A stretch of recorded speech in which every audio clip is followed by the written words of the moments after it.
Merci beaucoup à toute l'équipe de l'IEA qui nous accueille maintenant régulièrement pour ces rencontres L'Esprit du Temps et qui nous accueille en particulier ce soir donc autour du professeur Marc Lilla pour parler de cet ouvrage qui paraît ces jours-ci, qui est paru ou qui va paraître vraiment dans les jours qui viennent demain, voilà, qui paraît demain. La gauche identitaire, l'Amérique en miettes, c'est publié chez Stock. Le titre en anglais était The Once and Future Liberal et on va donc maintenant pouvoir le lire également en français. Alors pour vous présenter très rapidement, Marc Lilla, vous êtes professeur à Columbia University où vous enseignez les humanités.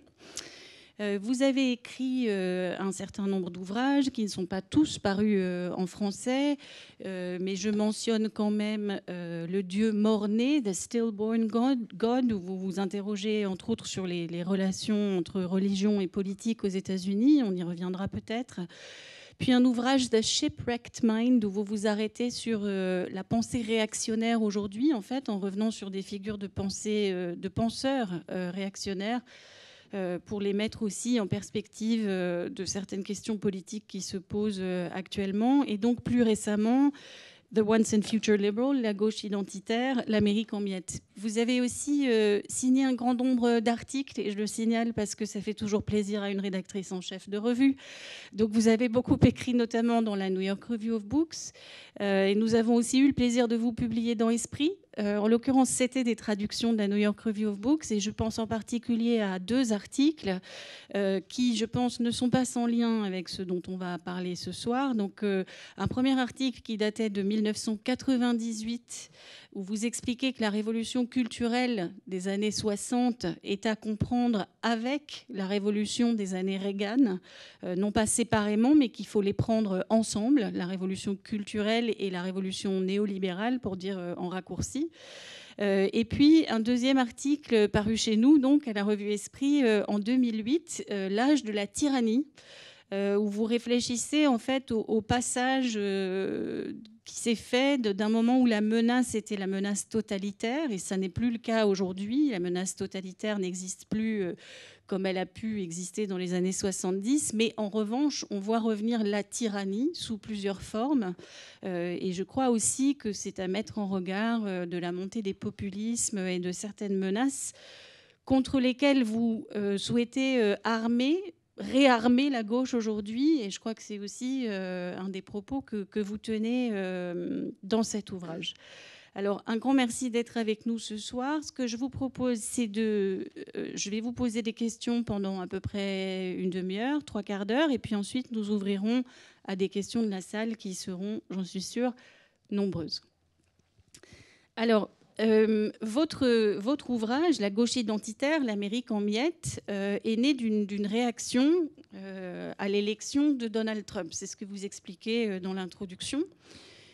Et c'est vrai que la politique américaine semble atteindre aujourd'hui une sorte de paroxysme de la politique spectacle. Là, on est suspendu au nouveau feuilleton autour de la nomination du juge Kavanaugh à la Cour suprême. Sera-t-il, ne sera-t-il pas nommé?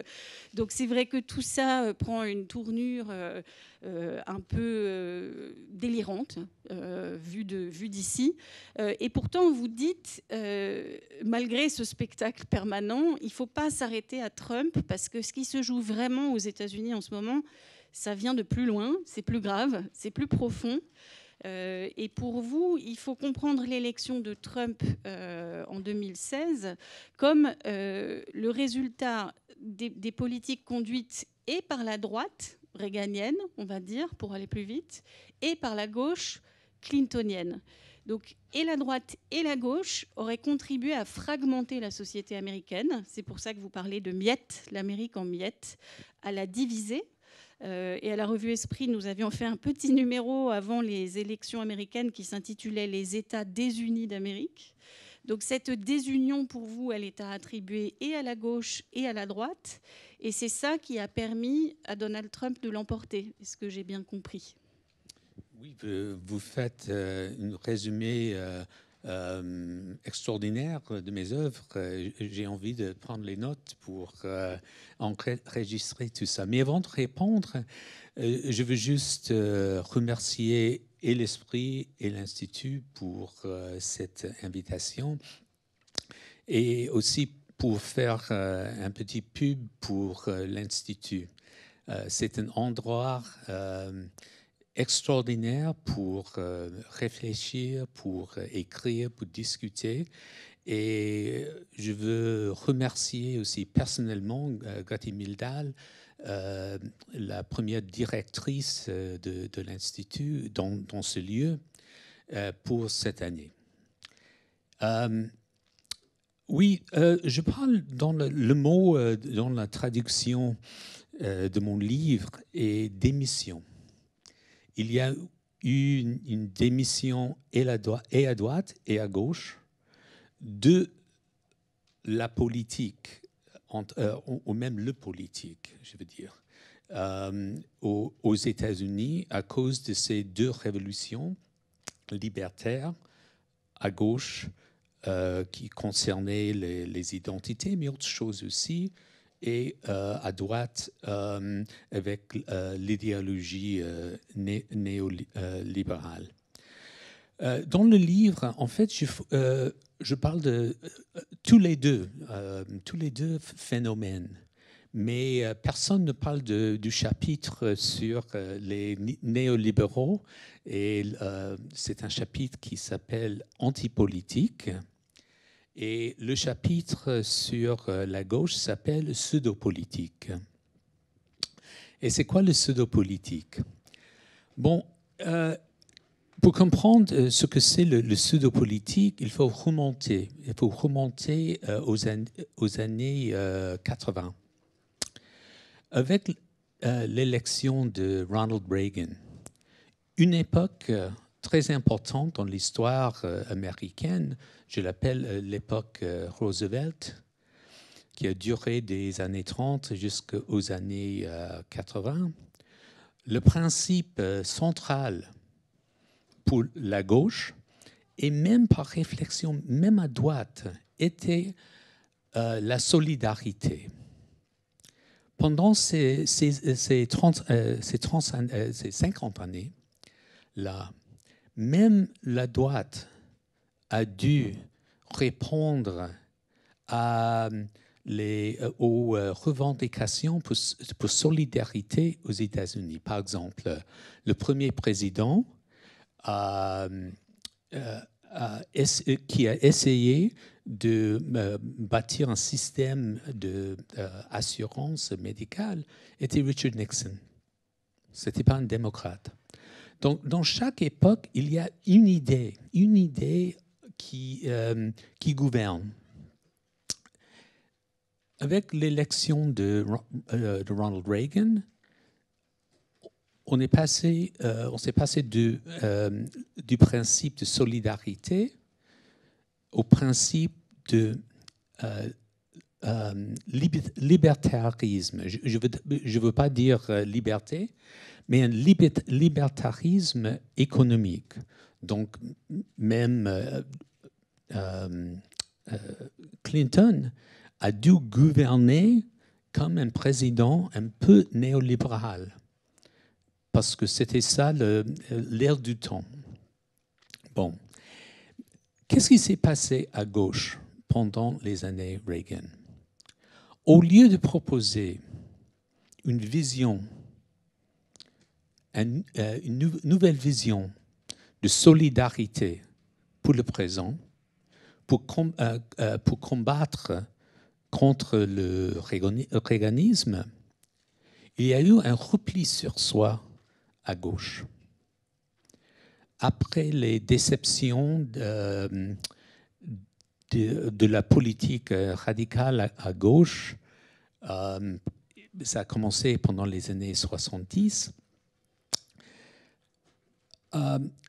la gauche a laissé en quelque sorte la politique ordinaire, les élections, les institutions, pour focaliser ses énergies dans les mouvements sociaux. Et ces mouvements sociaux étaient très importants pour défendre et acquérir les droits pour les homosexuels, les femmes, les Noirs et les autres minorités. Mais à cause de cette...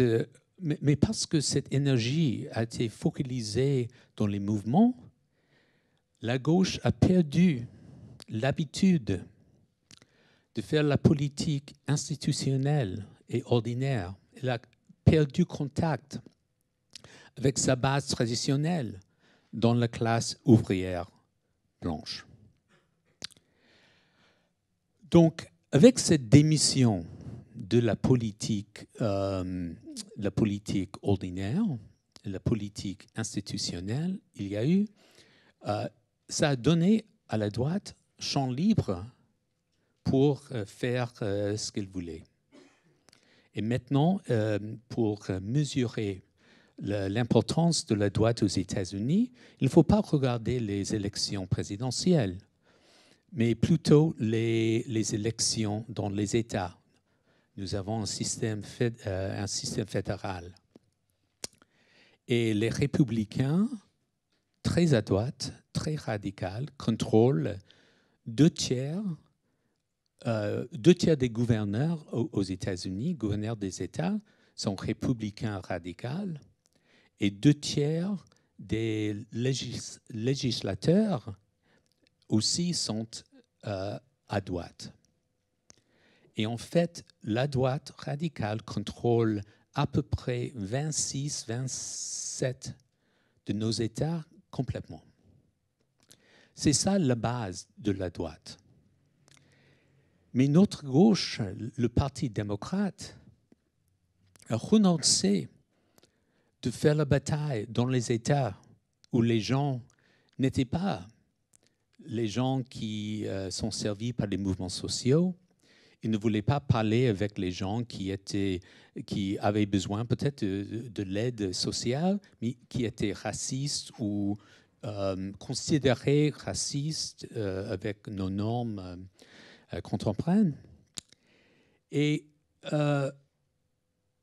donc la gauche s'est focalisée sur les mouvements, la droite est en contrôle. Donc l'élection, pour revenir à la question, l'élection de Donald Trump est l'issue de toute cette histoire. Oui, c'est vrai que Hillary Clinton a gagné l'élection, si on regarde les votes, mais le Parti démocrate est le parti hyper minoritaire aux États-Unis dans l'esprit américain. C'est ça le problème.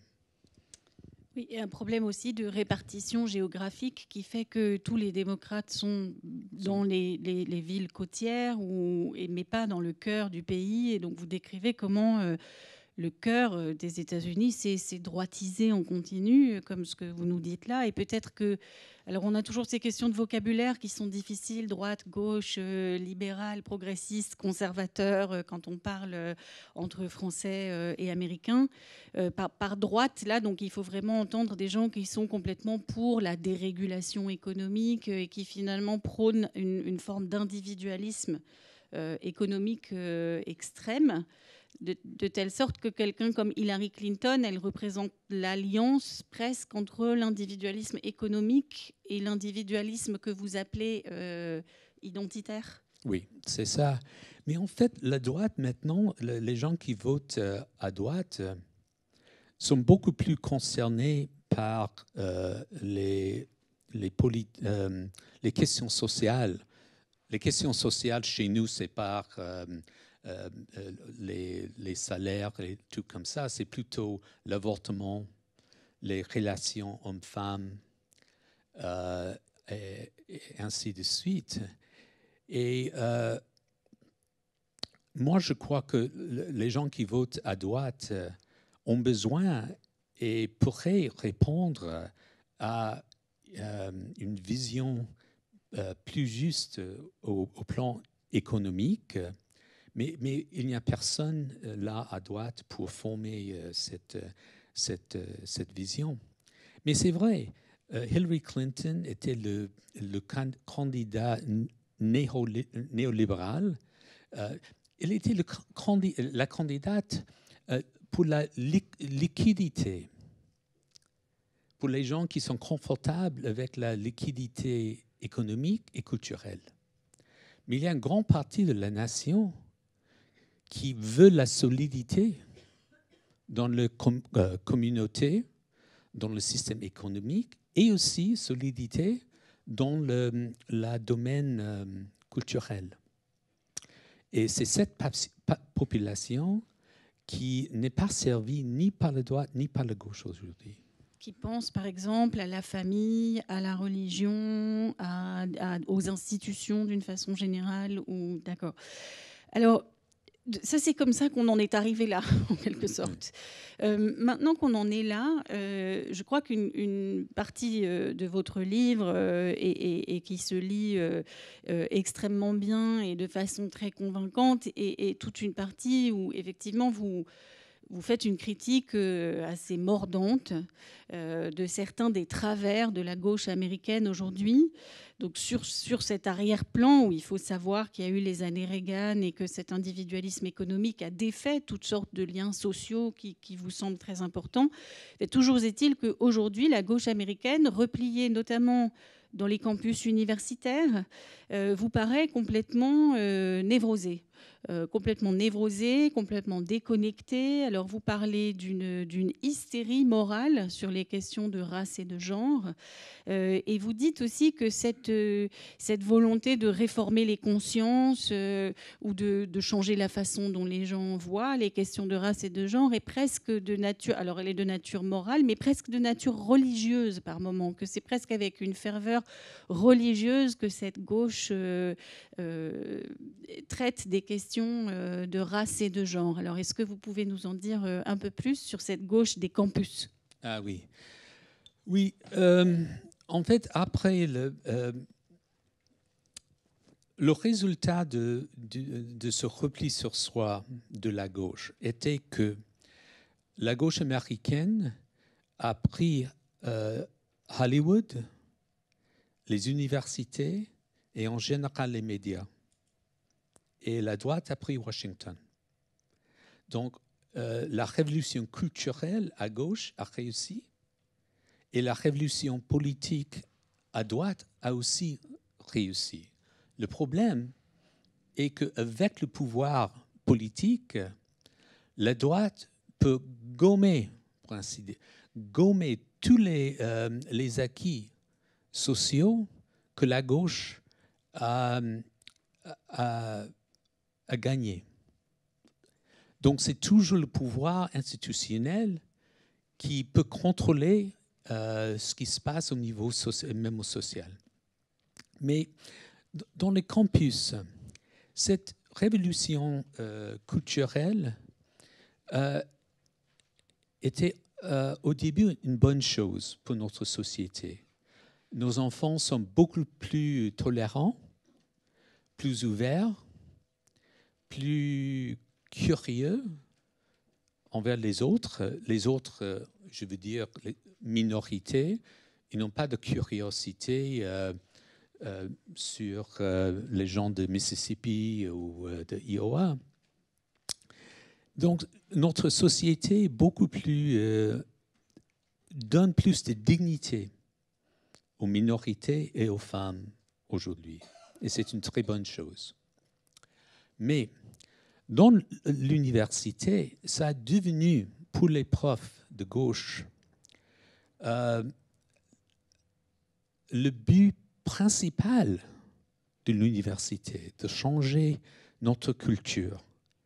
Et donc, les cours tournent autour des gens marginalisés et les gens qui sont invités à parler dans les universités aussi font partie de cette révolution culturelle, et les gens plus à droite ou même les libéraux du centre comme moi ne sont pas les bienvenus dans certains endroits. Et donc, il a pris une sorte d'hystérie bien américaine, très américaine. Vous savez, notre histoire est ponctuée par les moments de ferveur évangélique. pendant le XVIIIe siècle, XIXe siècle. Et ces moments-là étaient religieux, les moments évangéliques dans le sens religieux. Mais maintenant, c'est un moment évangélique dans le sens politique.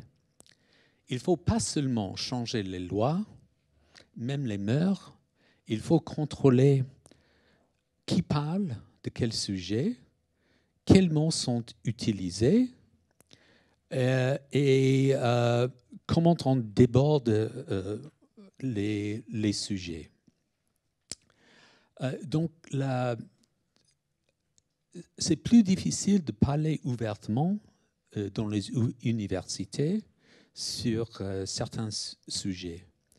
Il y a, avec notre société, est devenue plus tolérante d'un côté, mais de l'autre côté, au niveau de intellectuel, beaucoup plus intolérant. C'est la difficulté en fait de parler aux gens de l'autre bord, donc plus tolérant, plus ouvert aux minorités, mais plus intolérant à des opinions adverses et plus incapable de parler de sujets qui fâchent. On sait, on en a déjà parlé ici dans un débat, que tout ça doit beaucoup aussi aux réseaux sociaux qui font que les gens s'enferment dans leur propre bulle et qu'ils n'ont plus tellement d'occasion de parler. Et en fait, on peut faire la même chose que les réseaux sociaux à l'université. On peut faire ses études dans le féminisme, dans l'histoire de votre groupe ethnique ou racial. Et on peut passer 4 ans à l'université sans vraiment faire face aux arguments opposés ou les gens différents que vous. Et on peut rester dans les clubs et les cours avec les profs qui sont les promoteurs d'une certaine politique. On pense à l'université comme l'endroit où nos horizons, il y a une expansion de nos horizons, mais c'est tout le contraire maintenant pour beaucoup d'étudiants, beaucoup d'universités. Surtout les universités d'élite. Dans les autres universités, ils n'ont pas assez d'argent, il y a d'autres problèmes. Mais dans les universités les plus importantes, c'est un vrai problème. Et pour revenir un instant à Donald Trump et son électorat, parce que finalement, les arguments que vous utilisez là, on les a entendus aussi dans la bouche de soutien de Donald Trump. Alors, c'est quelque chose qui a été dit, vous avez été assez attaqué après la parution de votre livre aux États-Unis en disant, mais alors, vous parlez exactement comme les populistes qui sont anti-élites, anti-intellectuels et qui désignent des élites coupées du monde. Mais vous dites, oui, parce que c'est vrai. Ces élites sont un peu coupées du monde. Oui, et donc si on veut, pour moi la difficulté, c'est que je veux sauver, moi le Messie, je veux sauver la gauche d'elle-même. Je veux que la gauche réussisse. C'est ça que je veux, au niveau politique. Mais ce message sur l'importance de prendre le pouvoir n'a pas été reçu à gauche. Oui, vous parlez dans le livre de l'importance de convaincre, de l'importance de persuader. Il faut utiliser des arguments qui sont susceptibles de persuader, et de persuader pas juste les gens de sa propre communauté, mais de persuader tout le monde. Il faut avoir une vision pour l'avenir du pays, une vision du bien commun. Alors, revenons peut-être un instant sur ce que vous avez décrit de cette politique qui se fait en dehors des institutions, en dehors des élections, en dehors des partis. C'est une politique des mouvements. Alors, jusqu'ici, on a beaucoup parlé du champ politique américain, mais je crois que sur ce point, votre livre se lit très bien aussi vu d'Europe, puisqu'on assiste à la même chose, une volonté de faire de la politique en dehors du cadre cadre qu'on a connu jusqu'ici, en occupant des places, je pense à Nuit debout, ou en utilisant beaucoup les moyens informatiques, les grandes plateformes numériques. Là, je pense plutôt au mouvement 5 étoiles en Italie. Donc c'est vrai qu'on voit partout des mouvements qu'on pourrait décrire comme étant anti-système, qui pensent maintenant que les institutions ont failli, les grands partis ne représentent plus l'électorat comme ils le devraient, et que donc il faut faire de la politique autrement.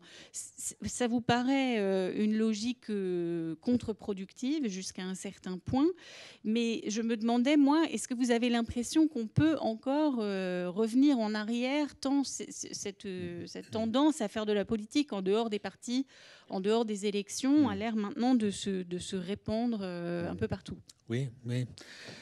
Non, les mouvements sociaux, on le place dans nos systèmes démocrates, dans nos démocraties. Et il y a aussi les moments dans l'histoire où les mouvements sont beaucoup plus importants que les partis. Et on a eu cette expérience pendant les années 60 et 70 où il fallait se mobiliser dans les mouvements pour protester contre la guerre à Vietnam, pour revendiquer les droits pour les Noirs, les femmes, les homosexuels. C'était un moment. Mais après ce moment, il a fallu que la gauche retourne dans les institutions pour protéger les acquis de ce moment-là. Ils ne l'ont pas fait. En Europe, il y a un autre facteur, c'est un problème, c'est qu'il y a une conception qui existe toujours à gauche en Europe, qui est du pouvoir, qui est pré-démocratique. C'est une image. Et l'image, c'est le château. Le château avec le pouvoir. Le palais, vous voulez dire. Le palais. Oui, non, de l'Élysée. Non, j'ai dit château dans le sens de Kafka. Oui. Donc, il y a le château et il y a le peuple. Et la politique, c'est de faire des revendications, les menaces envers le pouvoir en espérant d'avoir un changement ou des compromis. Oui. Et après, on retourne avec le peuple pour faire la même chose demain. Mais le but dans nos systèmes démocratiques constitutionnels est d'être le pouvoir. C'est de diriger le pays. C'est de prendre les responsabilités. Mais les gens qui sont des mouvementomanes, je dirais, les mouvementomanes, ne veulent pas quitter les mouvements. Pourquoi? Parce qu'il faut faire les compromis, il faut parler d'autres choses, et surtout, il ne faut pas admettre le fait qu'on a fait le progrès. Parce que si nous avons fait de progrès, peut-être il faut faire autre chose maintenant. Donc, il faut toujours dire que les choses vont de pire en pire pour rester un militant dans un mouvement. Et la gauche en Europe et en partie aux États-Unis adore les défaites nobles. Et moi, je suis pour la victoire et pour la chance de gouverner et vraiment changer les sociétés. Alors, si on pense à des mouvements comme MeToo, par exemple, c'est peut-être le premier qui vient à l'esprit en ce moment, le mouvement donc, contre les violences sexuelles et pour l'égalité des femmes quand même. Est-ce que c'est un reproche, par exemple, que vous adresseriez à ce mouvement-là ? Le moment est arrivé. C'était obligé. Oui. Je ne vais pas m'exprimer beaucoup sur MeToo, surtout en français. C'est assez difficile en anglais. Mais au titre personnel, je peux dire que c'était un mouvement très important pour moi, pour ma femme et pour ma fille. Moi, je suis un mec comme les autres. Je parle avec mes amis à propos de nos aventures sexuelles et tout ça. J'ai jamais entendu des histoires comme les histoires qui sont sorties de Weinstein et les autres. Et après les révélations, des amis, des femmes des amis, ont raconté leurs histoires. C'est une réalité.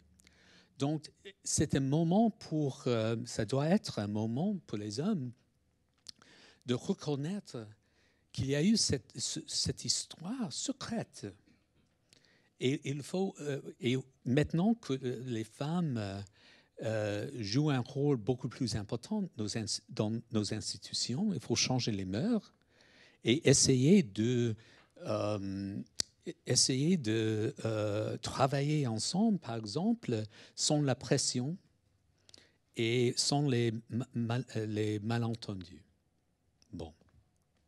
Mais en même temps, nous sommes dans un moment d'hystérie aux États-Unis à propos de Trump et la gauche identitaire et tout ça. Donc, c'est très difficile de s'exprimer dans une manière subtile sur ce sujet. Par exemple, la question de Kavanaugh. Ce n'est plus une question de sa nomination. Moi, j'étais contre pour les raisons politiques. Le juge qui a été nommé à la Cour suprême, Voilà. Je pense que tout le monde sait, mais quand même. Maintenant, c'est un procès spectacle. Et ce n'est pas lui qui est sur le banc des accusés, c'est l'histoire. C'est un procès contre notre histoire. Une histoire qui remonte pas seulement des années, mais qui remonte presque au début de notre espèce, peut-être. Oui. Et on ne peut pas faire la justice, on ne peut pas voir clair dans un tel contexte. Donc, il faut se retirer et lire les romans, faire autre chose et surtout pas allumer la télé. Merci. Alors, je voudrais quand même vous poser une question, parce que là, vous nous dites en quelque sorte, donc la politique, ça n'est pas un tribunal, la politique, ça n'est pas un procès, la politique, c'est autre chose. Et effectivement, il y a beaucoup de passages dans votre livre où vous en appelez, comme on le disait tout à l'heure, au besoin de formuler une vision pour le pays, une vision pour l'avenir du pays, d'avoir de nouveau une espérance pour l'avenir, peut-être, de construire des sociétés meilleures. Et en même temps que vous parlez d'avenir, c'est vrai que les références qui sont dans votre livre sont des références du passé.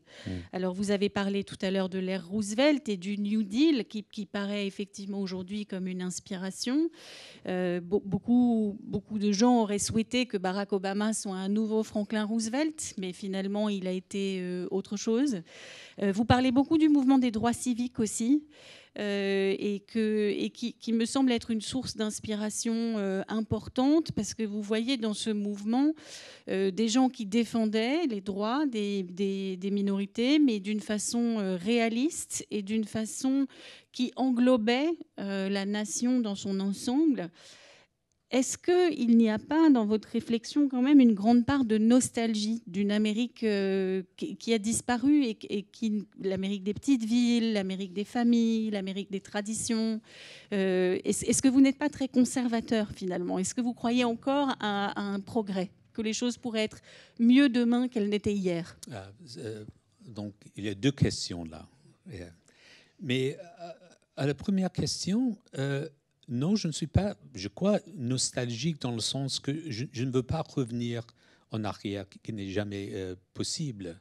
En fait, j'ai écrit un livre sur la réaction politique qui va sortir ici en France en mai, il faut l'acheter.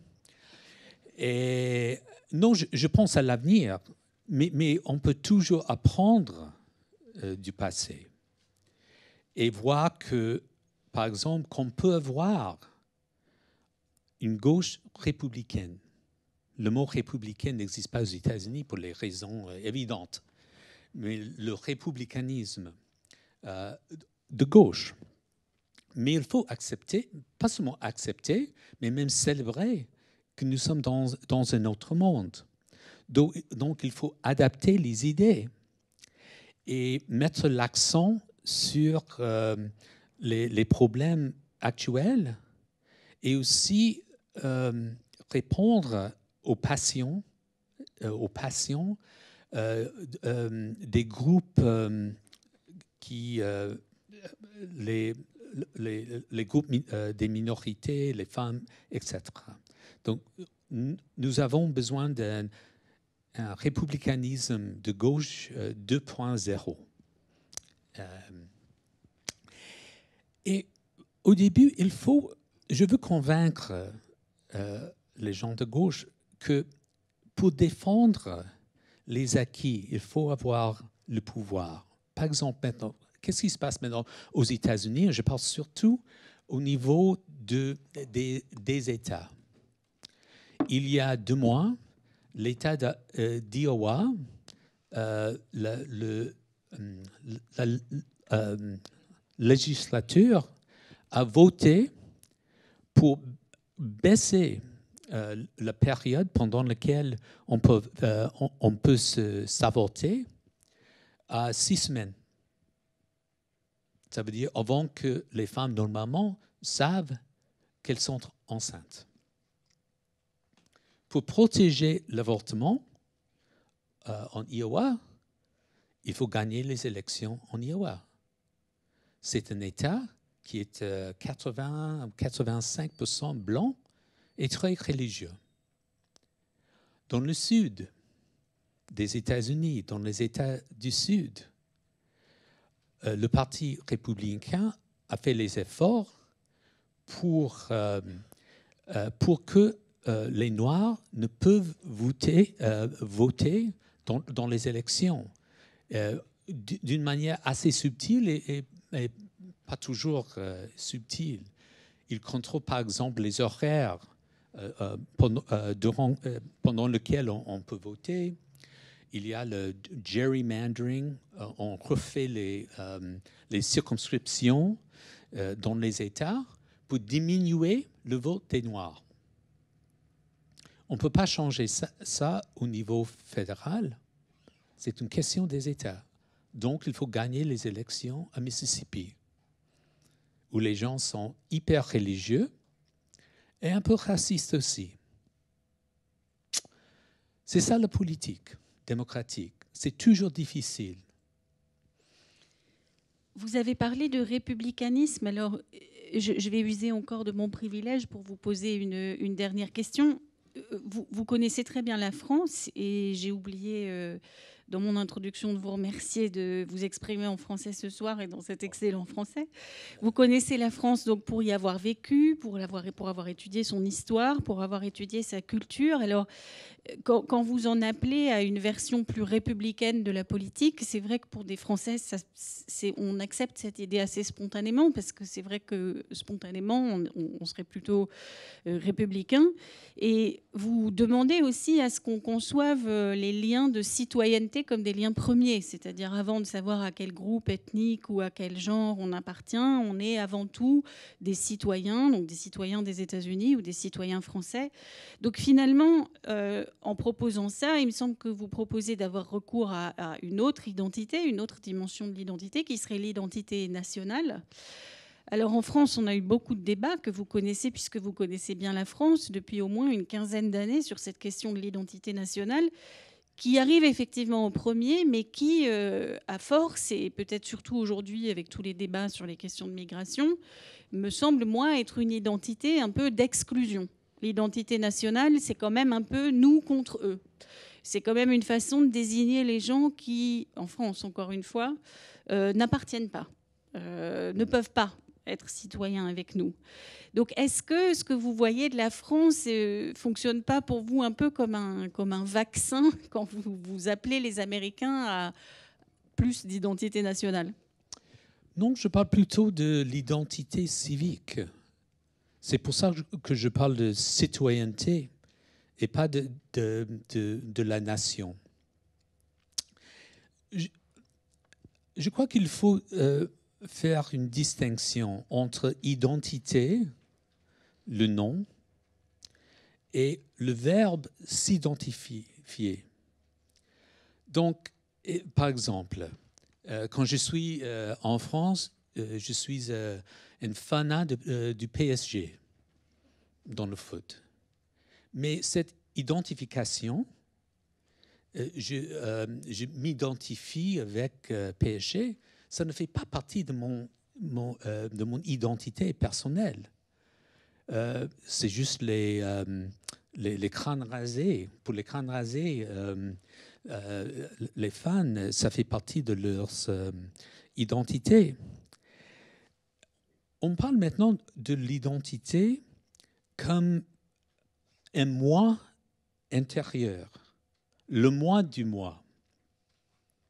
C'est une petite chose qui est assez fragile, qu'il faut protéger, surtout pas offenser. Oui? Mais on peut s'identifier avec... On peut s'identifier avec les concitoyens en tant que citoyens, sans partager une identité personnelle. Quand je vois le drapeau américain, je le sens dans mon cœur. Mais ce n'est pas parce que c'est ma nation, c'est le système américain, je m'identifie avec le drapeau. Et ce que je vois en France, je crois, comme spectateur, il y a toujours un glissement entre identité civique en tant que citoyen et identité nationale. Et moi, je m'identifie avec sa tradition civique. Et c'est aussi plus réaliste parce que dans nos sociétés sont plus diverses, multiculturelles et plus individualistes surtout. Nous avons besoin des liens sociaux pour faire les choses ensemble et surtout pour défendre le bien commun. Donc, je parle de la citoyenneté, pas comme un nostalgique, mais d'un réaliste. Aux États-Unis, c'est presque la seule chose que partagent tous les Américains. Ça et les permis de conduire. C'est presque tout. Mais c'est un lien très important et on peut distinguer les deux, les identités ethniques et raciales de cette identité ou identification civique.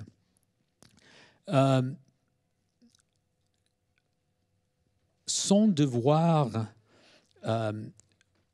créer une société des gens qui se ressemblent. Donc, pour nos sociétés postmodernes, la citoyenneté doit être plus importante, pas moins. Merci beaucoup donc de ce petit panorama, petit parcours à travers les idées de votre livre. Je ne voudrais pas user davantage de mon privilège. Je suis sûre que nous avons des questions dans la salle et donc c'est le moment de les poser.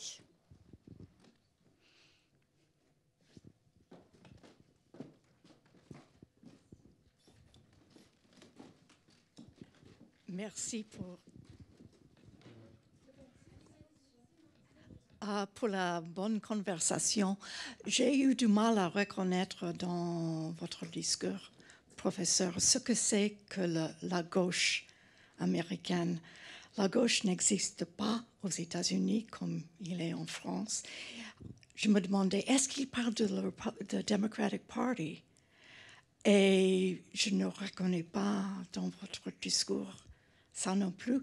Est-ce qu'il veut dire libéralisme, qui remonte aux années 60, quand le libéralisme a commandé les universités, les institutions culturelles? Il n'y a pas eu un repli de soi sur soi, à mon avis. Ce qu'il y a eu depuis 20 ans, l'emprise par l'argent du système politique aux États-Unis, et ça affecte les démocrates et les républicains. Les États-Unis n'est pas en miettes, c'est formé en deux camps opposés, Trump et anti-Trump. Et il y a beaucoup d'efforts au niveau intellectuel et politique, au niveau local, pour reprendre contrôle des choses. Mais avec cette emprise par l'argent, c'est très difficile, comme vous savez. Okay, merci. C'est presque impossible d'utiliser un vocabulaire commun pour décrire les forces politiques en Europe et aux États-Unis. Les mots gauche, libéral, etc., ont un sens complètement différent dans les deux endroits. Bon. Mais pour parler en américain et pas en français, je parle des libéraux, parce qu'il n'y a pas de gauche pour l'instant, dans le sens européen, avec l'accent mis sur les relations économiques et la justice économique. Bernie Sanders représente une certaine gauche aux États-Unis et en fait, je l'admire, même si je le critique dans le livre, je l'admire parce qu'il a réussi de parler de solidarité pour les citoyens sans mettre l'accent sur les identités. Et il a réussi, pas chose facile, il a réussi à convaincre les jeunes de ne pas regarder seulement le portable, mais regarder autour d'eux. Et quand il a fait un discours, le grand public était là, les jeunes étaient là à bouche bée. Hein? Et c'était une chose extraordinaire à voir. Le problème avec Bernie Sanders, comme avec Jean-Luc Mélenchon, c'est que leurs idées économiques remontent aux années 30 et n'ont pas évolué depuis, au même le 19e siècle.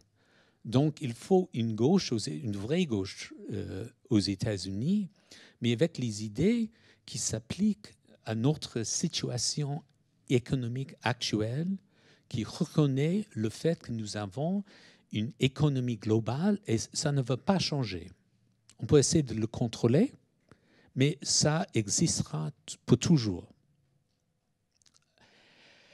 Donc, mais la dernière partie de votre question, c'était sur le Parti démocrate et ce qui se passe au niveau local. Et en fait, depuis la publication de mon livre, et surtout de mon article dans le New York Times, qui était le germe, merci, de ce livre, les choses ont changé dans le Parti démocrate parce que il y a des gens qui sont tellement si choqués par Trump qu'il y a des femmes de ménage, si on peut toujours utiliser ce mot, les gens des groupes très diverses en genre, au niveau racial et ethnique, qui veulent être candidats. Et ce qui est extraordinaire, à mon avis, et une bonne nouvelle, c'est que le programme n'est pas un programme identitaire. Ils ne parlent pas d'eux-mêmes en tant que lesbiennes, en tant que afro-américains. Ils parlent des problèmes locaux et aussi de la corruption à Washington et des mœurs politiques à Washington et le fait, comme vous dites, la corruption économique de nos élections. Donc, depuis 2 ans, les choses se sont améliorées. Il faut voir ce qui se passe en 2020. Dès qu'on a un candidat à la présidence, si ça va continuer comme ça. Mais je vois un peu de lumière.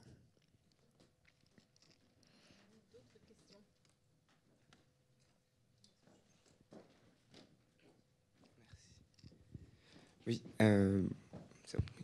j'ai une question à propos justement de la gauche américaine et même des gauches occidentales en général. Est-ce qu'on n'a pas assisté au cours des années 70-80 à une forme de triomphe de la raison dans le discours de la gauche, en mettant de côté la question des passions? Et pour moi, vous l'exprimez quand vous parlez justement du fait qu'on a la gauche américaine qui rejoint les campus, et je crois qu'en Occident, en Europe aussi, on a eu ce mouvement. Et du coup, Trump est ici un peu le réveil de la passion en politique, et en fait nous rappelle aux gauches occidentales que la passion ne peut pas être chassée du politique, et que finalement Trump, comme vous dites, est une bonne nouvelle, dans le sens où la gauche est obligée d'inclure la question passionnelle dans son analyse. Vous avez complètement raison, et j'aurais dû écrire un chapitre dans mon livre là-dessus. Et oui, il y a toujours les passions. Il ne faut pas trop avoir raison en politique. Et il faut toujours avoir des doutes. Et ce qui manque, en fait, c'est l'art de la rhétorique.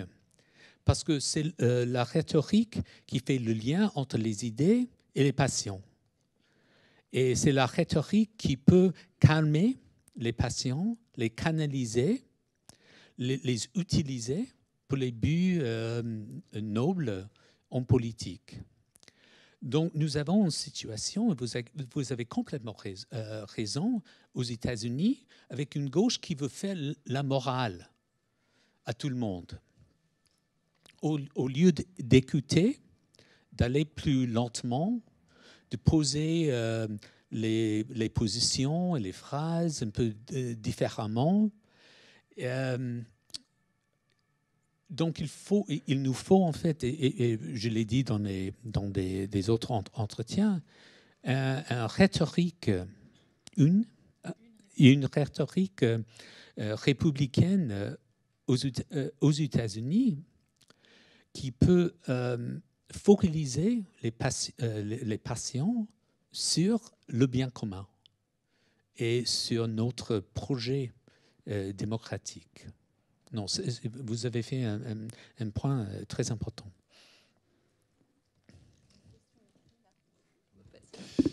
Oui, bonjour. Du coup, moi, j'avais une question. Je me lève? Non, c'est bon, je vais rester assis, je vois, monsieur. Du coup, c'était par rapport à votre intérêt pour l'avenir et le futur. Du coup, je vais essayer de vous poser une question sur ça. J'ai déjà eu un peu de mal à comprendre sur la façon dont vous parliez d'identité civile et sur exactement ce que englobait en gros cette notion d'identité civile, en sachant que c'est là où je comprends peut-être pas trop votre distinction entre identification et identité. C'est qu'en fait, j'ai l'impression que vous l'englobez dans un processus général d'identification avec l'autre. Ce qui fait que pour avoir une identité civile, ce serait réussir à reconnaître que l'autre est autre et que je peux vivre dans un pays avec lui par un processus d'identification. J'ai l'impression que ce que vous avez dit. Mais du coup, ma question étant, qu'est-ce qui rentre à l'intérieur de cette identité civile? Est-ce un ensemble de droits, de devoirs, de responsabilités, ou plus une façon de faire et d'agir vis-à-vis de l'autre?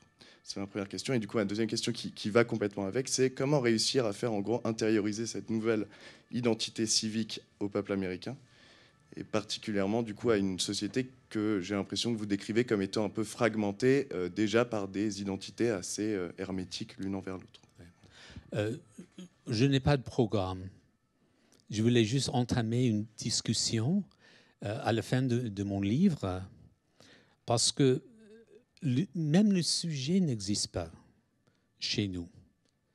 La notion d'identification civique, je dirais. Et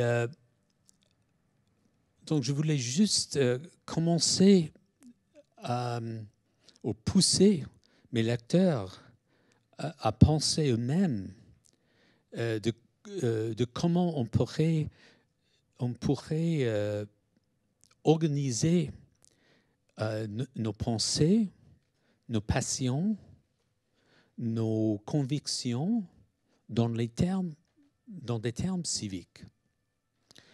Donc, je ne suis pas en position d'élaborer maintenant. Peut-être un jour, je vais écrire un livre là-dessus. Mais je veux répondre surtout à une partie de votre question.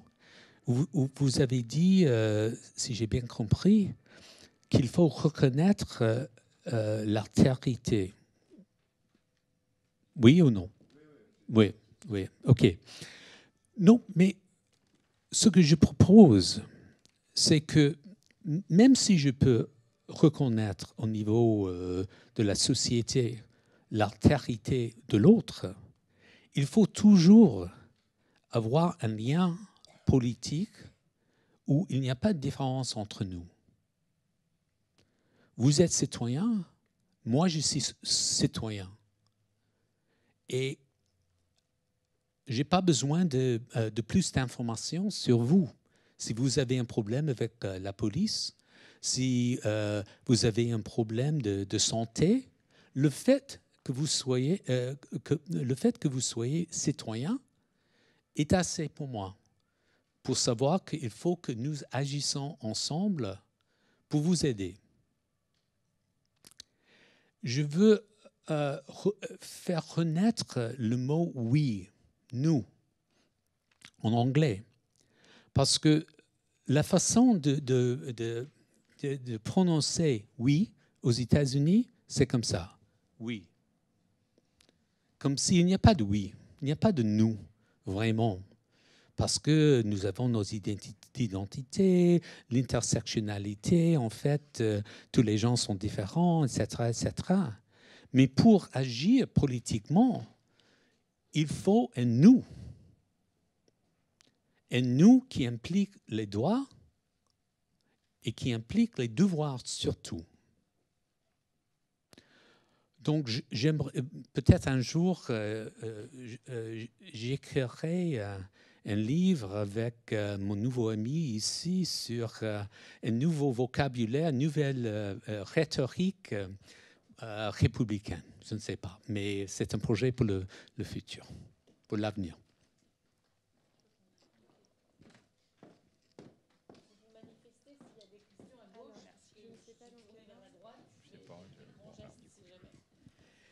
Oui, je voudrais vous citer un extrait d'un autre penseur américain décédé, hélas, en 1994, qui se revendiquait aussi d'une tradition civique, mais qui avait les mêmes conclusions que vous sur la radicalité des années 60, mais avec des conclusions plus nuancées sur ses bienfaits. C'est Christopher Lasch. Christopher Lasch, ah oui.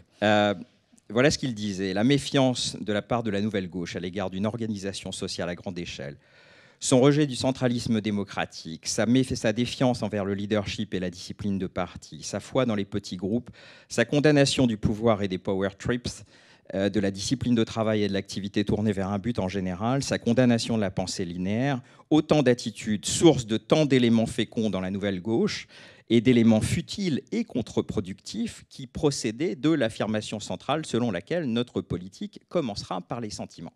Mais ce n'est pas fini, parce qu'il ajoutait « Cela dit, malgré son anti-intellectualisme, son caractère infantile et son goût pour la destruction, elle aborde des questions que la tradition politique dominante ignore, les limites de la raison, les origines inconscientes du désir de domination, l'incarnation de ce désir dans la technologie industrielle, présentée comme le produit le plus noble de l'intelligence rationnelle. » Je pense qu'il avait une vision en fait beaucoup plus nuancée que vous sur les. Je pense qu'il disait la nouvelle gauche, cette gauche du personnel et politique, posait des véritables questions. Or, je pense que ce qu'on voit maintenant et ce qu'on voit avec l'élection de Trump et la défaite d'Hillary Clinton, parce que c'est plus une défaite d'Hillary Clinton qu'une victoire de Trump, c'est l'incapacité d'une gauche fascinée par les organisations à grande échelle, par le pouvoir du gouvernement fédéral, précisément de répondre à cette question et de retrouver un élan civique. Oui. Non, c'est le moment Christopher Lasch en France. Surtout les jeunes de droite autour de limites et l'incorrect, ils ne peuvent pas passer une soirée sans mentionner Christopher Lasch. Mais Lasch a écrit son livre dans les années 70, je crois, non? Là, Moi siégé, c'est un livre de 83. 83, oui. Oui. La révolte des élites, c'est 84. Non, il a beaucoup vu de vrai, mais Christopher Lasch est vraiment était un homme nostalgique. Une nostalgie pour les communautés, une nostalgie pour une certaine famille qui existe toujours, mais ce n'est pas le seul modèle de nos familles aujourd'hui. Et je connais beaucoup de ces étudiants qui ont le même profil à gauche, avec une clarté sur la gauche, mais avec une nostalgie. Et donc, ils sont incapables de penser la politique dans le sens des programmes, de comment va-t-on organiser les élections, etc. Les questions de pouvoir. Non, j'aimais beaucoup Christopher Lasch à l'époque, mais je ne l'aime plus la nostalgie politique.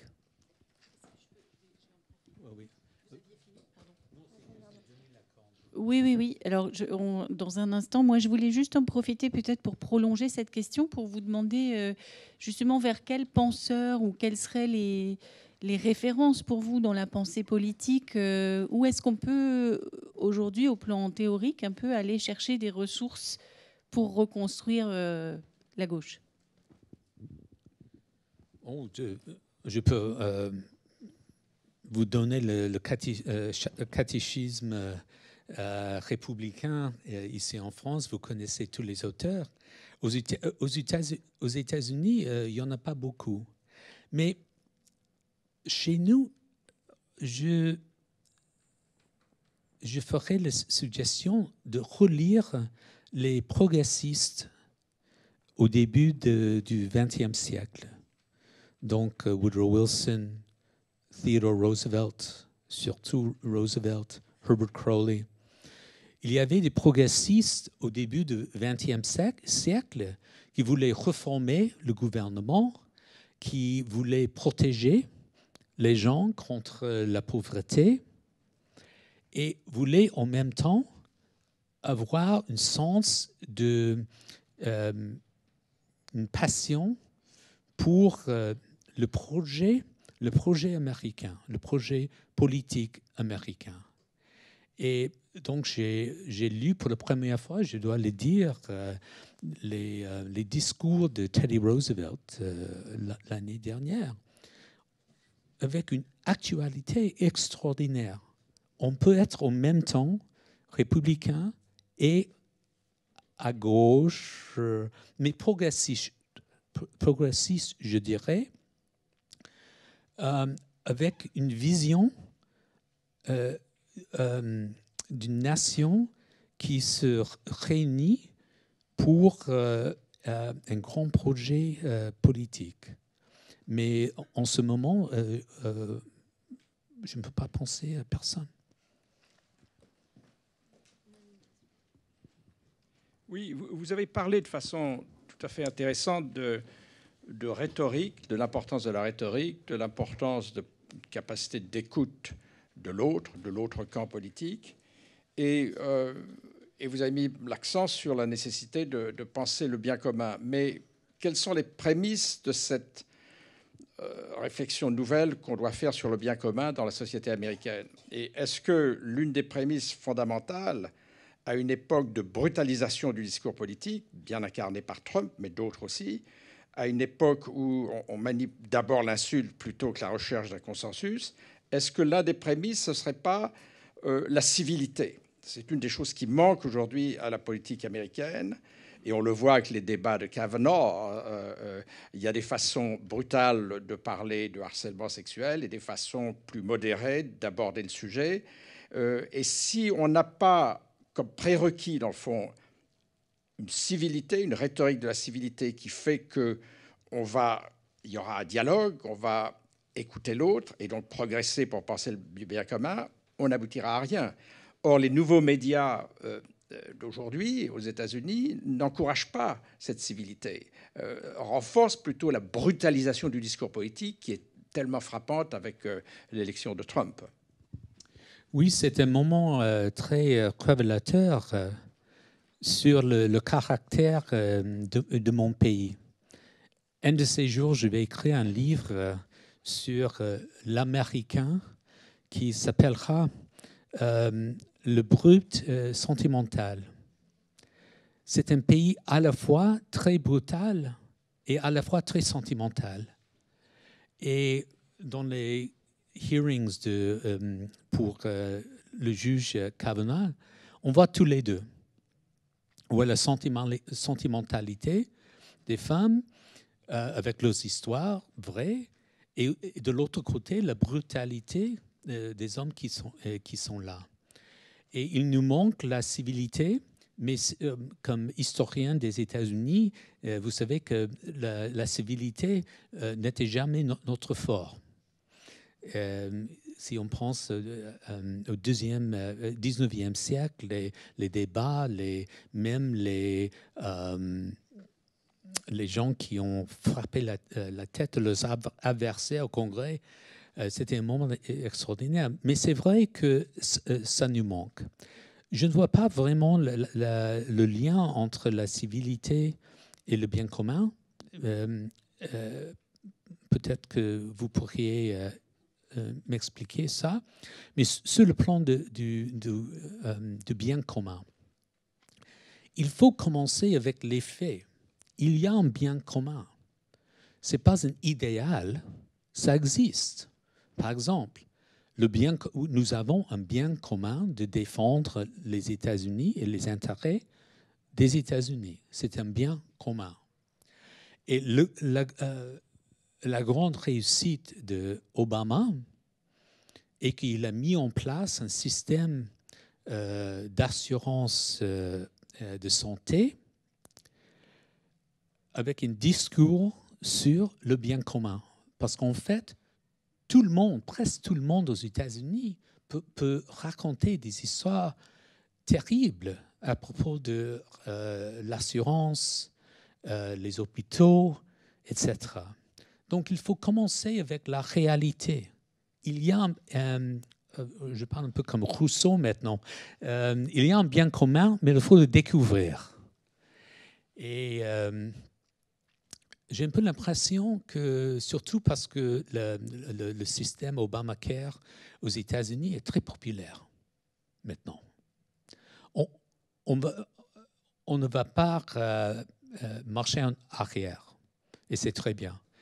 Et si on parle comme ça du bien commun,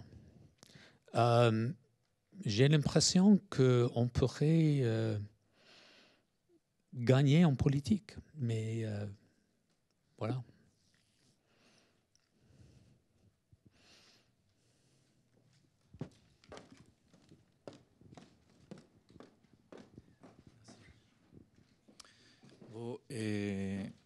Il y a différentes choses qui me viennent à l'esprit. Et d'abord, quand on parle des identités, dans ce sens, c'est des identités nationales de quelque façon. Et vous pensez qu'il n'y a pas d'abord une erreur, ou qu'on vit de quelque façon, on se trompe dans l'identité, parce que l'identité, je vais reformuler, je suis désolé, parce que ça me fait un petit peu. Ce que je vais vous dire, c'est que vous avez dit déjà, vous avez touché l'identité, c'est quelque chose qui est dans notre intérieur. Donc, dans le moment que c'est une identité nationale, l'identité collective créée par un groupe qui est représenté par l'État, c'est la masse, de quelque façon, elle est aliénée. C'est une identité fictionnelle, cette identité nationale. Donc, dans l'esprit états-unien, il y a déjà là une petite erreur des mots, parce que c'est états-unien, ce n'est pas américain. Et là, il y a déjà un grand problème, parce que pour nous, dans l'Amérique latine, c'est très important, Trump, parce qu'il est venu à réveiller notre identité. Cet réveil de l'Amérique latine, que Pablo Neruda, il parlait déjà de cet réveil. Il disait, quand l'Amérique latine réveille, la planète il va trembler. Et moi, je considère qu'on est déjà dans ce moment dans lequel la planète tremble. Et si on peut aller, comme vous disiez, ce qui m'intéresse, c'est une nouvelle société. On peut parler maintenant. Ce n'est pas possible de parler d'améliorer une nation dans une réalité complètement globale. Parce que maintenant, la mondialisation, ce n'est pas en théorie, c'est en réalité. On ne peut pas parler des États-Unis. Si à la fin, c'est les États-Unis qui ont accompli cette mondialisation commencée par l'Espagne. Et que de quelque façon aussi, avec toutes les interventions des États-Unis dans le monde espagnol, c'était fragmenté. C'est que c'était à nous. C'est quoi votre question? Mon question, désolé, suis vrai. Bref, est-ce que vous ne considérez pas que dans l'identité états-unienne, il y a une erreur de perspective? C'est-à-dire qu'il y a une aliénation de l'individualité. Même quand si on réfléchit de chaque jour dans l'école, vous répétez les jugements à la patrie, il y a une partie de l'inconscient colonisé. Les premières victimes de l'État états-unien, c'est les États-Uniens. C'est l'individu. Désolé, je parlais juste comme ça. Je ne suis pas sûr. Non, je suis sûr que je n'avais pas compris complètement votre question, mais je crois comprendre d'où vous venez avec cette question. Et ça, c'est que les identités nationales, par exemple, cachent le fait qu'il y a des gens qui ne font pas partie de la vie de la nation. Et c'est vrai. C'est vrai. Mais les choses... l'imaginaire est aussi réel. Parce que l'imagination inspire les actions. Donc l'imaginaire politique est aussi réel que les forces économiques dans la politique. Et c'est pour ça que si on met l'accent sur notre lien civique, nous avons une façon d'accueillir et aider les gens qui sont en fait des citoyens comme les autres, mais qui ne sont pas traités en tant que tels. Donc c'est un outil pour la justice, à mon avis. Mais je ne sais pas si j'ai bien répondu à votre question. Merci beaucoup, Marc Lilla. Je crois qu'on va s'arrêter là. C'était un bon mot de la fin, je crois. Merci beaucoup d'être venu nous parler de ce livre, donc La gauche identitaire, l'Amérique en miettes, qui paraît chez Stock ces jours-ci, et de l'avoir fait, je le redis, dans un français impeccable qui nous fait honneur. Merci beaucoup. Merci. Vous êtes trop généreux.